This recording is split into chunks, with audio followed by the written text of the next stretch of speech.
एक कातिल जिसने प्यार के नाम पर बर्बादी की इमारत खड़ी की, 3 महिलाओं की बेरहमी से हत्या कर दी और फिर अपने ही प्यार को खत्म करने की साजिश रची। ये कहानी है कर्नाटक के सीरियल किलर सिद्धलिंगप्पा की, जिसने अपने जुनून की आग में कई बेगुनाहों को जलाकर राख कर दिया।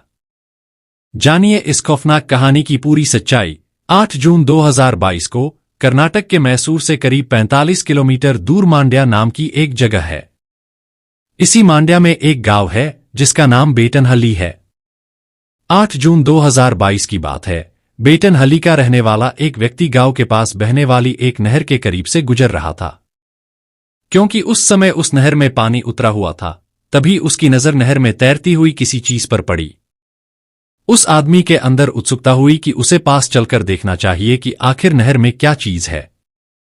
वह नहर के थोड़ा और पास चला गया, लेकिन जब वह नहर के पास पहुंचा तो उसने देखा कि नहर में पड़ी हुई वह चीज कुछ और नहीं बल्कि एक इंसानी लाश है, और उस लाश का ऊपरी हिस्सा यानी कमर से ऊपर का हिस्सा गायब है। एक इंसान की अधकटी लाश को देखकर उस व्यक्ति की हालत खराब हो गई और वह वहां से चिल्लाते हुए भाग खड़ा हुआ। इसके बाद इस घटना की जानकारी पुलिस को दी गई। पुलिस तुरंत दलबल के साथ बेटनहल्ली में नहर के पास पहुंची। इसके बाद उस शव को निकाला गया।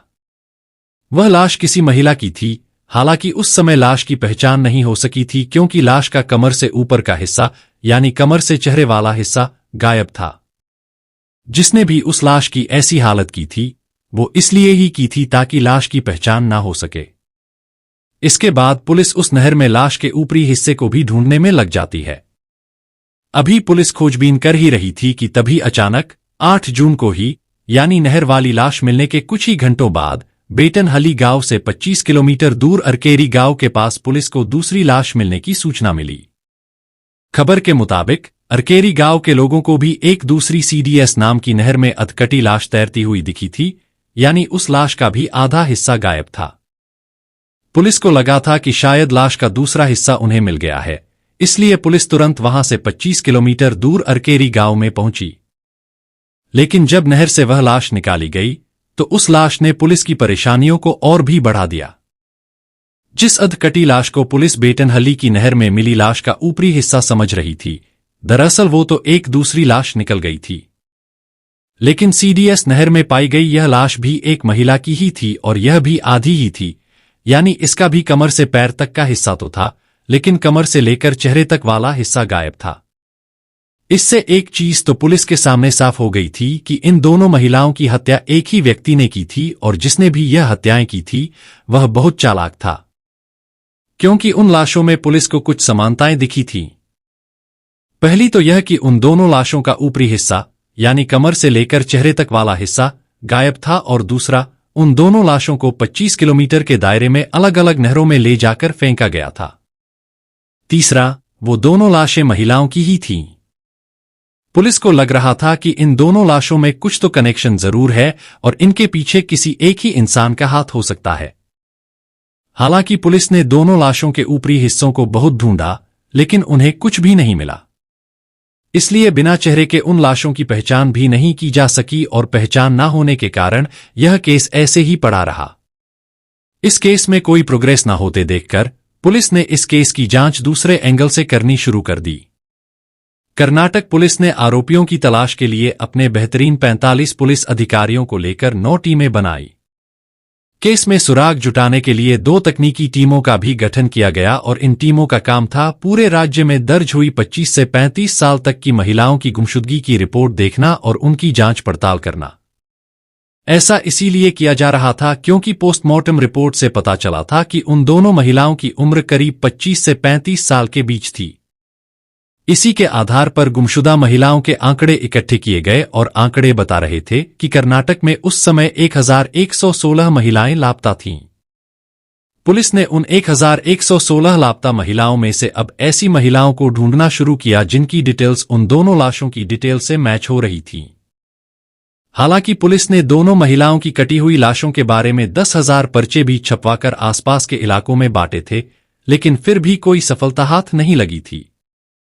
इसी तरह जांच करते करते कई दिन बीत गए, हफ्ते बीते, फिर 2 महीने बीत गए, लेकिन पुलिस को इस केस में कोई भी सफलता नहीं मिली। हालांकि पुलिस अपना काम बड़ी जिम्मेदारी और ईमानदारी के साथ कर रही थी। और 2 महीने बीत जाने के बाद जांच कर रहे एक सब इंस्पेक्टर ने मांड्या से करीब 77 किलोमीटर दूर चामराजनगर शहर से लापता हुई गीता उर्फ पुत्ती नाम की एक महिला के बारे में पता लगाना शुरू किया। वह गीता के घर गए। उन्होंने गायब हुई गीता के बारे में घर वालों से कुछ सवाल किए। इसके बाद उन्होंने घर वालों से गीता की कुछ फोटो दिखाने को कहा और फिर वह उन पुरानी तस्वीरों को देखने लगे। कुछ तस्वीरें देखने के बाद सब इंस्पेक्टर को गीता की एक तस्वीर में कुछ ऐसा दिखाई दिया जो इस केस की गुत्थी को सुलझाने में बहुत अहम साबित हुआ। दरअसल उस तस्वीर में गीता ने जो कपड़े पहने हुए थे, सेम उसी तरह के और सेम उसी कलर के कपड़े पुलिस को एक क्राइम सीन पर मिले थे। और अब इससे इतना तो कंफर्म हो गया था कि नहरों से मिली दोनों लाशों में से एक लाश चामराजनगर की रहने वाली गीता की थी। आखिरकार पुलिस के हाथ उन हत्याओं का एक सिरा तो लग गया था और अब पुलिस को इसके सहारे उस हत्यारे तक पहुंचने का एक रास्ता भी मिल गया था। पुलिस ने गीता के घर वालों से उसका मोबाइल नंबर ले लिया। इसके बाद पुलिस ने पता लगाया कि गीता ने घटना वाले दिन किस किस से बात की थी और उस दिन गीता की लोकेशन कहां पर थी। लोकेशन ट्रेस करने पर पता चला कि गीता की आखिरी लोकेशन मांड्या में ही थी। साथ ही पुलिस को उसकी कॉल डिटेल्स में एक ऐसा नंबर भी मिला जो पुलिस को संदिग्ध लग रहा था, क्योंकि उस नंबर से गीता के फोन नंबर पर कई बार बातचीत हुई थी और वह नंबर 35 साल के टी सिद्ध लिंगप्पा नाम के एक व्यक्ति का था। सिद्ध लिंगप्पा बेंगलुरु के इंडस्ट्रियल एरिया में पिनिया के एक कारखाने में काम करता था। वह शादीशुदा था और बेंगलुरु में अपने परिवार के साथ रह रहा था। पुलिस ने पूछताछ के लिए सिद्ध लिंगप्पा को उसके घर से अरेस्ट कर लिया और जब सिद्ध लिंगप्पा से गीता के बारे में पूछा गया तो उसने गीता को पहचानने से साफ इनकार कर दिया। लेकिन जब पुलिस ने सिद्ध लिंगप्पा को गीता के नंबर की कॉल डिटेल्स दिखाई जो यह साबित कर रही थी कि उसके और गीता के बीच कई बार बातचीत हुई थी, तो तब जाकर सिद्ध लिंगप्पा पुलिस के सामने टूट गया और उसने स्वीकार कर लिया कि उसने ही गीता को मारकर उसकी लाश के निचले हिस्से को नहर में फेंका था। पुलिस ने जब उससे इसकी वजह पूछी तो सिद्ध लिंगप्पा ने पुलिस को एक ऐसी कहानी सुनाई जिसे सुनकर पुलिस भी कांप गई। सिद्ध लिंगप्पा की यह भयानक कहानी सुनने के बाद पुलिस ने एक और आरोपी महिला को गिरफ्तार किया था और उस महिला का नाम चंद्रकला था।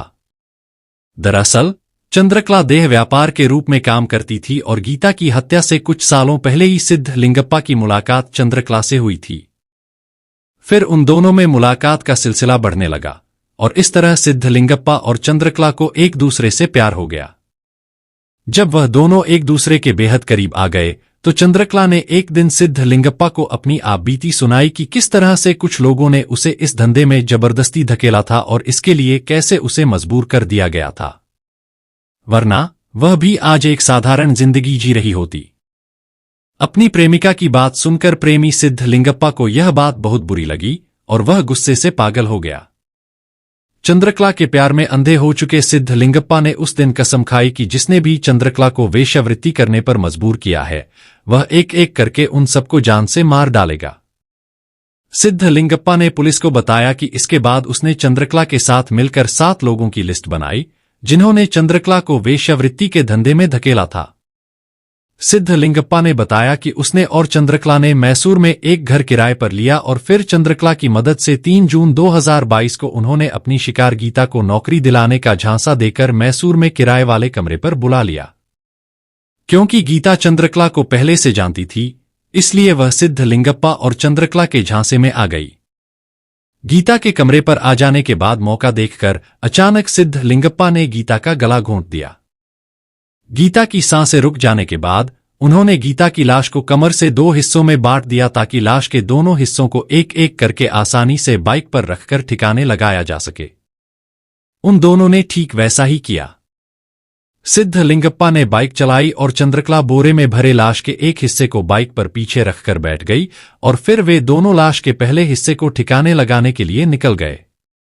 इसके बाद उन दोनों ने लाश के दूसरे हिस्से को भी इसी तरह बाइक से ले जाकर कहीं और ठिकाने लगा दिया।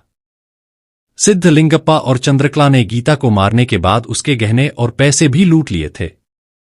इसके बाद पुलिस ने दूसरी नहर में मिली अधकटी लाश के बारे में जब उससे पूछा तो तब सिद्ध लिंगप्पा ने बताया कि वह लाश भी उसी ने फेंकी थी।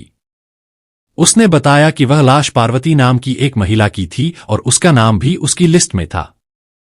30 मई 2022 को चंद्रकला और सिद्धलिंगप्पा ने गीता की तरह ही पार्वती को भी नौकरी का झांसा देकर मैसूर बुलाया था और उसका गला घोंटकर उसे भी मार दिया था। फिर शरीर के 2 टुकड़े किए गए और उसे भी बाइक से ले जाकर अलग अलग जगहों पर ठिकाने लगा दिया।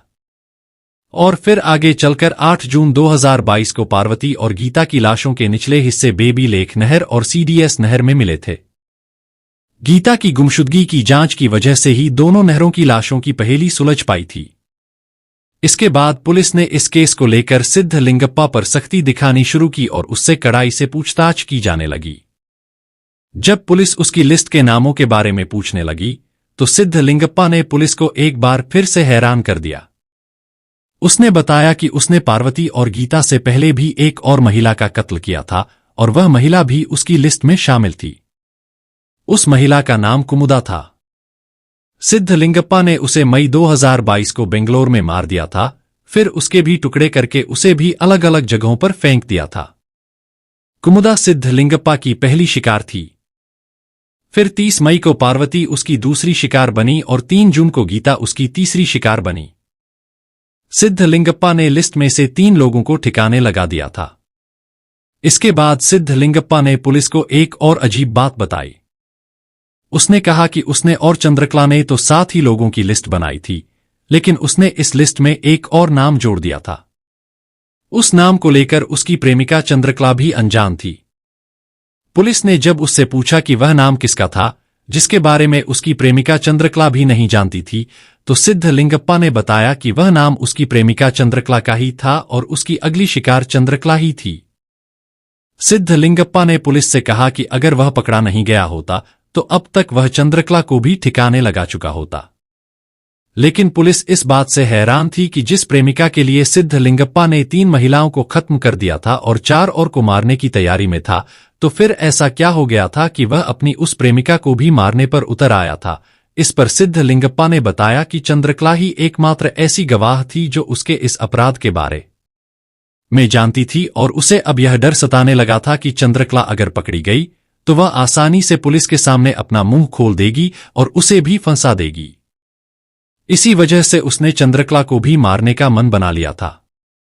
पुलिस ने बहुत मेहनत और बेहतरीन तफ्तीश की वजह से एक ऐसे सीरियल किलर को पकड़ा था जो 5 लोगों की जान लेने वाला था। जिस टीम ने इस मामले की जांच की थी उसे 1 लाख का नकद इनाम भी दिया गया था। हालांकि इस केस में पुलिस की जांच आगे भी चलती रही और लाशों के ऊपर के हिस्सों की खोजबीन भी जारी रही। चंद्रकला और उसके आशिक सिद्धलिंगप्पा को इस घिनौने जुर्म के कारण जेल भेज दिया गया था। दोस्तों, इस घटना को सुनाने का उद्देश्य किसी का दिल दुखाना नहीं है, किसी को परेशान करना नहीं, बल्कि आपको जागरूक करना है, आपको सचेत करना है। दोस्तों, इस पूरी घटना के बारे में आपकी क्या राय है, कमेंट बॉक्स में जरूर बताएं।